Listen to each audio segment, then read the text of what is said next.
The iron head of the hammer struck the steel wedge with a flat, final ring that echoed off the granite face of the escarpment.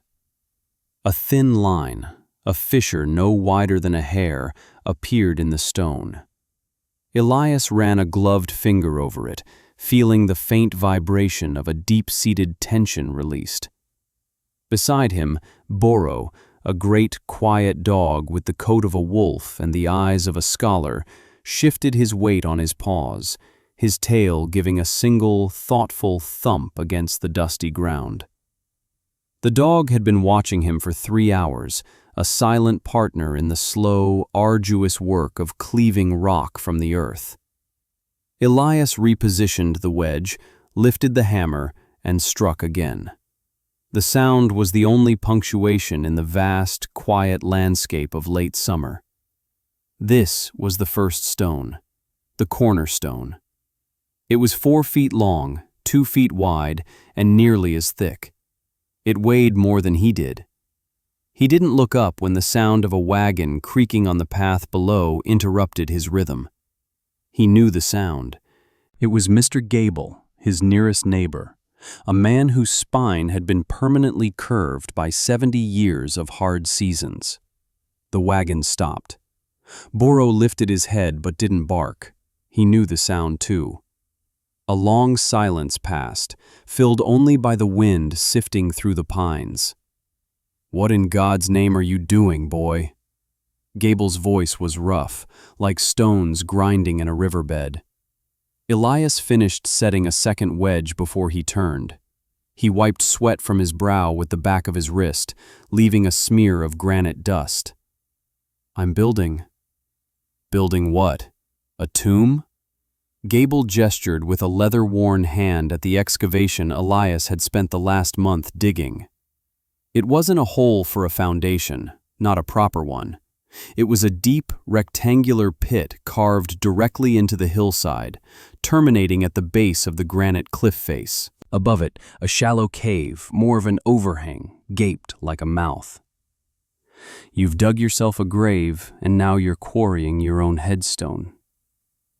"It's a cabin," Elias said quietly. His voice was unused, soft. Gable spat a brown stream of tobacco juice into the dust. "A cabin goes on the ground, son, on a foundation. It has 4 walls and a roof to shed the snow. Not this. You're building into the hill. You're building under a rock fall. The first good freeze will split that overhang and bury you alive. Wait until winter. You'll see." Elias just nodded, turning back to his work. "I have a plan." "A plan," Gable scoffed, the sound full of pity. He flicked the reins and the wagon groaned back into motion. "The boy's lost his mind since his folks passed. A shame." The words drifted back on the wind, not meant for him to hear, but he heard them anyway. He didn't watch the wagon go. He picked up the hammer. The sun was hot on his back. The handle of the hammer was smooth and familiar in his calloused palm. He worked until the shadows of the tall pines stretched like fingers across the valley floor. When the great stone finally split from the cliff with a deep, satisfying groan, he and Boro sat beside it, sharing a piece of dried meat and a canteen of water. The dog rested his heavy head on Elias's knee, and the boy stared at the pit he had dug, at the stone he had quarried, and saw not a grave, but a home. That night, by the light of a single tallow candle in the old, drafty cabin his parents had left him, he opened his father's journal. The cabin he was abandoning was a good one, built by his grandfather, but it stood in the open, exposed to the full fury of the north wind. His father had always talked of a better way. The journal was filled with his father's precise, elegant script, with drawings and calculations that filled every margin. It wasn't the rambling of a madman. It was the careful study of a lifetime. His father had been a stonemason and an observer. He had watched the way the snow drifted, the way the wind scoured the valleys, the way the earth itself held the memory of warmth. "The earth is a blanket," his father had written. The stone is a shield. A house should not fight the winter. It should hide from it. A proper house burrows. It uses the mountain's own strength against the storm. 3 walls of earth and stone, 1 wall of light. A roof that is the mountain itself. The cold can't get what it can't find. Elias traced the drawing with his finger. It was a cross-section of the very spot he had chosen. The deep-set cabin, its back wall the granite face of the cliff, its side walls thick, dry-stacked stone, insulated with a slurry of clay and sawdust. The roof was a marvel of simple engineering. Heavy timbers angled down from the cliff face, resting on a massive stone lintel over the front wall, then covered with layers of sod, moss, and finally, the dirt of the hillside itself, so the structure would all but disappear. The overhang above wasn't a danger, it was a deflection, designed to shear the wind up and over the dwelling. The deep cave behind it, connected by a small insulated door, would act as a cold sink and a root cellar, its temperature a constant 40 degrees, year-round. It was a thermal battery. He had a plan. It was his father's plan, and he would see it through. The days bled into weeks. The rhythm of his life became the rhythm of the work. Dawn brought the sharp ring of the hammer on steel, the scrape of the shovel against rock and soil. He learned the language of the granite, where to place the wedges, how to listen for the hum that meant the stone was ready to yield. He moved the quarried blocks with a system of levers, rollers made from peeled logs, and sheer, stubborn effort. Boro would often help, gripping a rope in his powerful jaws and pulling alongside him, muscles straining, a low growl of exertion in his throat. Elias's hands, already tough, became landscapes of hardened skin, cracked and stained, with a permanent grit worked deep into every line. His back ached with a fire that never quite went out, but his arms and shoulders thickened with new muscle. He worked through the golden light of September and into the crisp, cool air of October. The sidewalls began to rise, 2 thick stone ramparts growing out of the earth. He used no mortar, fitting the stones with a patient precision that bordered on art. He found the balance point of each rock, trimming edges with his chisel until they locked together like puzzle pieces. As his father's journal instructed, he left a 2-foot gap between the inner and outer stone walls, which he painstakingly filled with a mixture of dry moss, sawdust from the town mill, and packed clay. It was an insulation of the earth itself. Mr. Harris, the owner of the general store and the wealthiest man in the valley, rode out one afternoon on his fine bay mare to see the spectacle for himself. He watched from horseback, a look of bemused disbelief on his face. "Gable tells me you're building a bunker, son," Harris said, his voice smooth and confident. He owned the bank, the mill, and most of the mortgages in the county. "Planning for a war, are we?" "Building a home, Mr. Harris," Elias replied, not pausing in his work of mixing clay and sawdust in a wooden trough. "A home needs windows. It needs light. It needs to stand proud, not hide in a ditch. That's the craziest thing I've ever seen. What happens when the snows come? The melt in the spring will turn that hole of yours into a mud pit. You'll be living in a well." "The drainage is angled," Elias said, pointing with his shovel toward a subtle trench he had dug, lined with flat stones that curved away from the structure and down the hill. "It'll stay dry." Harris chuckled, a sound without humor. "There's a reason we've been building cabins the same way for 100 years, boy. Because it works. Don't try to reinvent the wheel, especially not a square one." He turned his horse. "Come see me when you're ready to build a real house.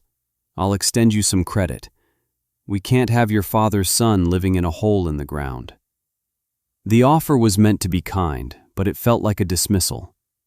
Elias watched him ride away, the fine horse kicking up dust. He looked at his rising walls, at the solid, immovable cliff face that was his back wall.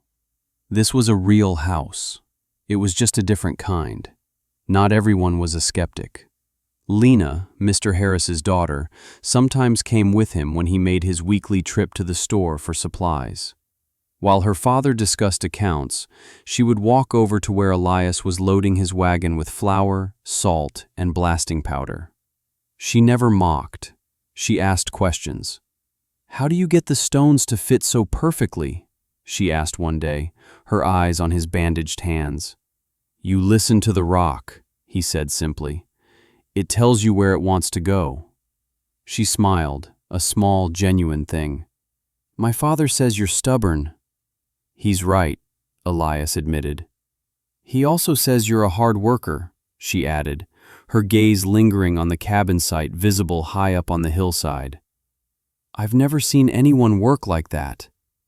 Her curiosity was a quiet counterpoint to the town's general amusement. It was a small thing, but it felt like a sturdy beam placed in a wall. It gave him strength. By the first week of November, the walls were complete, rising to a height of 8 feet. The front of the structure was a marvel of stonework. With a single massive lintel, he'd spent a week maneuvering into place above the space for the door and 2 small, deep-set windows. Now came the roof. He felled 10 straight thick pines, limbed them, and peeled their bark. Using his horse and a system of ropes and ramps, he hauled the great timbers up the hill. The work was dangerous and slow. One slip could mean being crushed. Boro seemed to understand, staying well clear but watching every move with an anxious intensity. He laid the timbers from the top of the stone front wall, angling them up to rest in notches he had carved into the cliff face itself, just below the overhang. They were heavy, solid, and perfectly spaced. He covered them with a tight layer of smaller logs, then a thick mat of pine boughs. On top of that went a layer of oilcloth he'd bought from Harris, and then, bucket by painstaking bucket, he began to cover the entire structure with the earth he had excavated months before. He packed it down, seeded it with grass and moss he transplanted from the hillside. When he was done, the cabin had all but vanished. From a distance, it looked as though the hill had simply healed itself. Only the stone face of the front wall was visible, nestled beneath the stone brow of the overhang. He built the door from thick, triple-laminated planks of oak and hung it on heavy iron hinges he forged himself.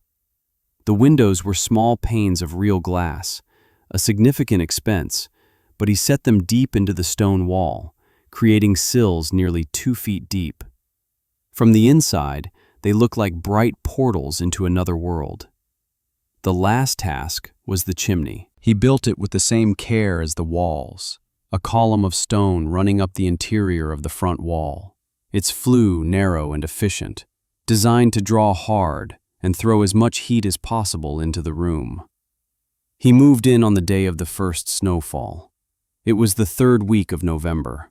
The flakes were large and wet, melting on the ground. He carried in his few possessions, his parents' bed, a table and 2 chairs, a trunk of clothes, and his father's journal, which he placed on a small shelf beside the stone hearth. He built a fire in the fireplace, the first fire. The dry pine caught quickly, and the flue drew perfectly, pulling the smoke up and out while the heat radiated from the stones, a deep, penetrating warmth that seemed to soak into the very walls. The air inside was still and quiet, insulated from the world. Boro curled up on a deerskin rug before the fire, sighed a great, contented sigh, and fell asleep. Elias stood in the center of the room. It was small, no more than 20 feet square, but it felt vast. It felt safe. He ran his hand over the cool, solid stone of the wall. He could feel the immense, silent weight of the mountain around him. He wasn't fighting the winter. He was inside its shell, tucked away in a place it would never find. The snows came in earnest a week later. They were heavier than usual for early winter. Mr. Gable stopped by, his wagon now fitted with runners. He stood at the door, peering into the warm, firelit interior. He didn't come in. "Cozy enough, I'll grant you," he said, his breath pluming in the frigid air. "But this is just the start. The real test is the wind. When the nor'easter comes howling down this valley, it'll find every crack in that stonework. It'll suck the heat right out of there." "It'll be fine," Elias said. Gable shook his head and left. Elias closed the heavy oak door, shutting out the cold and the doubt. The wind picked up that night, a low moan that grew into a piercing shriek. Outside, in the old cabin, a wind like this would have rattled the windows and whistled through the chinking. Here, there was only a profound silence. The sound of the wind was a distant thing, a rumor happening somewhere far away. The mountain took the force of it. The overhang sheared it, sending it harmlessly over the top. The fire burned steadily, its flames reflecting in Boro's watchful eyes. Elias sat at the table, reading his father's words, and felt a quiet, unshakable sense of rightness. The winter deepened. The snow piled up, feet deep, then yards deep.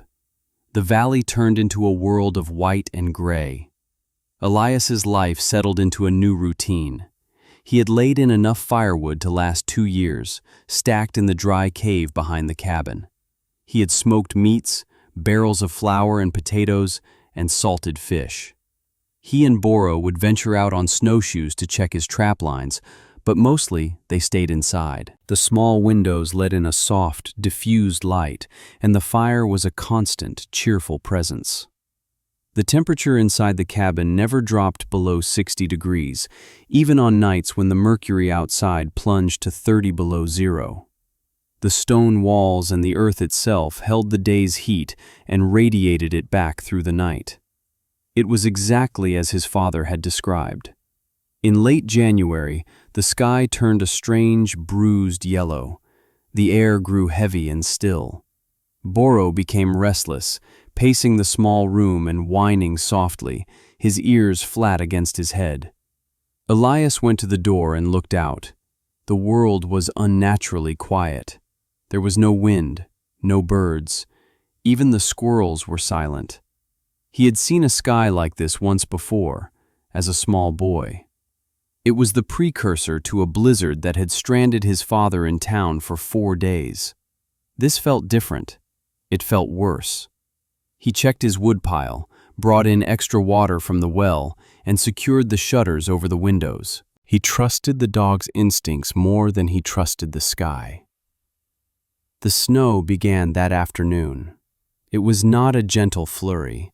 It came down in a thick, blinding curtain of white, driven by a wind that rose from a whisper to a roar in the space of an hour. This was the nor'easter Gable had predicted, but it was a monster. The wind didn't just howl, it screamed. It sounded like a physical thing, a solid wall of force smashing against the mountain. Elias stood by the door, listening. He could hear the muffled, titanic impacts of the wind hitting the cliff face far above him, but inside the cabin, the stillness was absolute. The flame of his candle didn't even flicker. He kept the fire stoked high. The storm raged for a full day, then another. On the third morning, the wind finally died down, but the snow continued to fall, thick and silent and relentless. He opened the door a crack and peered out. There was nothing to see but a solid wall of white. The snow had drifted completely over the front of the cabin, burying it. He was entombed. He pushed against the door, but it wouldn't budge more than an inch. The weight of the snow against it was immense. For a moment, a cold knot of fear tightened in his stomach. Gable's word came back to him. A tomb. But his father's words were stronger. A house should hide. He was not trapped. He was sheltered. He had food, water, and warmth. He had Boro, who lay by the fire, finally calm, as if he knew they were in the safest place in the world. Elias took a deep breath, the air warm and smelling of wood smoke and pine. He closed the door. "We'll wait," he said to the dog. They waited for 2 more days. He could hear nothing of the outside world. He began to clear the snow from the door, shoveling it into the back of the cabin, where it melted into a puddle on the stone floor near the entrance to the cold cave. It was slow work. The snow was packed as hard as ice. Finally, on the 5th day since the storm began, his shovel broke through into open air. A sliver of pale blue light sliced into the darkness. He widened the hole, pushing the snow out, and crawled through. The world was gone. Everything he knew had been erased and replaced by a landscape of impossible, sculptural white. The snow was 20 feet deep in the valley, drifted into mountains and canyons. The tops of the tallest pines were just green tufts sticking out of a sea of white. The old cabin, his family's home for 2 generations, had vanished completely. There was just a smooth, wind-swept mound where it had stood.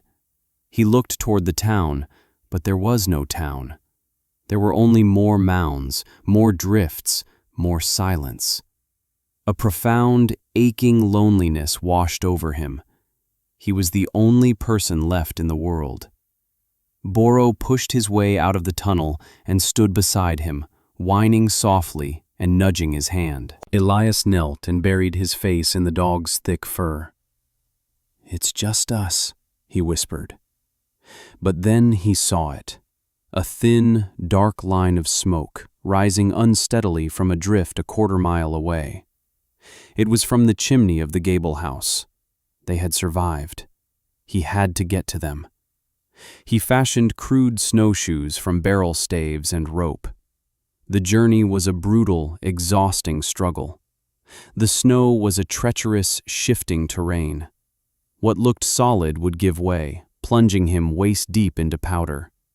It took him 3 hours to cover the distance a wagon could travel in 10 minutes. He found the gable house buried to its eaves. The smoke came from a chimney that was barely clear of a massive drift.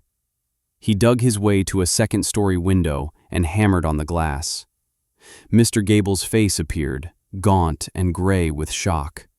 He forced the window open. A wave of frigid air washed out of the house. "Elias? My God, boy, we thought everyone was dead. Is Mrs. Gable all right?" "Her leg is broken. A beam fell when the roof over the kitchen gave way. We've had no fire for 2 days. We're freezing, son. We're done for." "No, you're not," Elias said, his voice firm. "Get her ready. I'm taking you to my place." It took the rest of the day. He had to dig a trench from the window to solid ground. He fashioned a makeshift sled from the broken kitchen door, and with Gable's help, they lowered the pale, shivering Mrs. Gable onto it. The journey back was a nightmare. Elias pulled the sled, Boro at his side, muscles straining, while Gable stumbled behind, pushing. They fell, they rested, they pushed on. The sun was setting, painting the snow in shades of pink and purple, when they finally reached the tunnel leading into Elias's cabin. He helped them inside. The contrast was staggering. They stumbled from a world of lethal, absolute cold into a pocket of life. The air was warm, thick with the smell of stew and wood smoke. The fire cast a steady golden light on the stone walls. Mrs. Gable began to weep, quiet, racking sobs of sheer relief. Mr. Gable stood in the center of the room, his face a mask of awe and disbelief. He ran a trembling hand over the smooth, warm stone of the wall. He looked at the deep-set windows, the solid oak door, the perfectly drawing chimney. He looked at the quiet, exhausted boy who had just saved his life. "You were right," Gable said, his voice cracking. "All this time we were laughing, and you were right." "It was my father's plan," Elias said. The next day, the 3 of them, guided by Boro's keen nose, made their way toward what was left of the town. They found survivors huddled in the ruins of their homes. The Harris house, the grandest in the valley, had been crushed by the weight of the snow on its complex roof. Harris and Lena had survived, trapped in the cellar. Elias and Gable dug them out. Harris emerged into the daylight, his fine clothes torn and dirty, his face stripped of its usual confidence. He looked at Elias, then at the smoking chimney barely visible on the hillside. He didn't have to say a word. One by one, they brought the survivors back to the cabin. 15 people and half a dozen dogs ended up sheltered in the small stone room and the adjoining cave. They shared their food, tended the injured, and huddled in the life-giving warmth. Elias's strange, foolish hole in the ground had become an ark. The structure that was built for one had become a shelter for a community. It held them all. It did not strain, it simply was. When the thaws finally came weeks later, revealing a valley scarred and broken, the work of rebuilding began. But it began from Elias's cabin. The skeptics had become believers. They came to him not with mockery, but with questions. Mr. Harris, his fortune wiped out but his perspective remade, offered to fund the materials for anyone who wanted to build in the same style. Mr. Gable became Elias's most fervent disciple, helping him teach the others the slow, patient art of fitting stone to stone. That spring, they didn't rebuild the old way. They followed his father's journal. They began to build into the hillsides, creating homes that burrowed, that hid from the winter instead of fighting it. Elias, the quiet, stubborn boy, became a teacher. He never raised his voice, never boasted. He showed them with his hands, with his quiet certainty. Lena worked alongside him, mixing clay, tending to the injured, her respect for him a quiet, steady flame. Years passed. The valley healed. The new houses, with their low profiles and sod roofs, became part of the landscape. They were warm in the winter, cool in the summer. No blizzard ever threatened the town again. The community that had been born of that terrible storm was stronger, closer, and wiser. Elias and Lena married. They lived in the cabin under the cave, raising 2 children in the small, warm space that had saved them all. Elias never stopped building, but he was no longer alone. He had apprentices, students who came to learn the old way, his father's way. He wrote his own additions in the journal, adding his own observations about the wind and the stone. Boro grew old. His muzzle turned gray, his steps became slow and deliberate. He spent his days sleeping by the fire, his dreams filled with the phantom scent of sawdust and the ring of a hammer on steel. One spring morning, Elias found him lying in his favorite spot of sun, his head on his paws, his journey over. He had died peacefully in his sleep. Elias buried him on the hillside overlooking the cabin, beneath a tall pine tree. He carved a simple stone to mark the spot. Boro, a good dog, he knew. The loss was a quiet, deep ache. The closing of a chapter that had begun with the quarrying of the first stone. Decades rolled by. The world outside the valley changed, but in their small corner, the wisdom of the earth held sway. Elias grew into an old man, his back bent not unlike Mr. Gable's had been, his hands a permanent testament to a life of hard, meaningful work. His hair turned the color of the snow he had conquered. Lena stayed by his side, her love a constant warmth, like the fire in their hearth. When he died, the entire valley came to bury him beside Boro. They did not mourn with loud grief, but with a deep, quiet respect. They knew what they owed him. Mr. Harris's grandson, a boy Elias had taught to lay stone, carved his headstone from a piece of the same granite Elias had quarried for his home. The inscription was simple, taken from his father's journal, the words he had lived by. He did not fight the winter, he hid from it. The cabin remains. It is a landmark now, a local legend. The stone walls are covered in moss, the sod roof is thick and green, indistinguishable from the hill itself. Hikers and travelers are sometimes shown the place, the unassuming stone facade tucked beneath the overhang. They are told the story of the great blizzard, of the quiet boy who listened to his father, to the stone, and to the earth.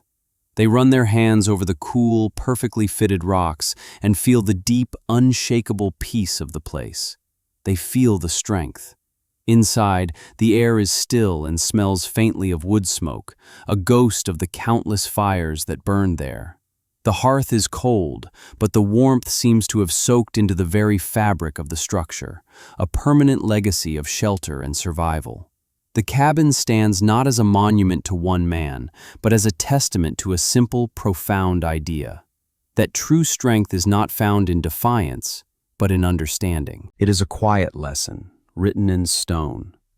A house that is not on the mountain, but of it. It endures. It will work.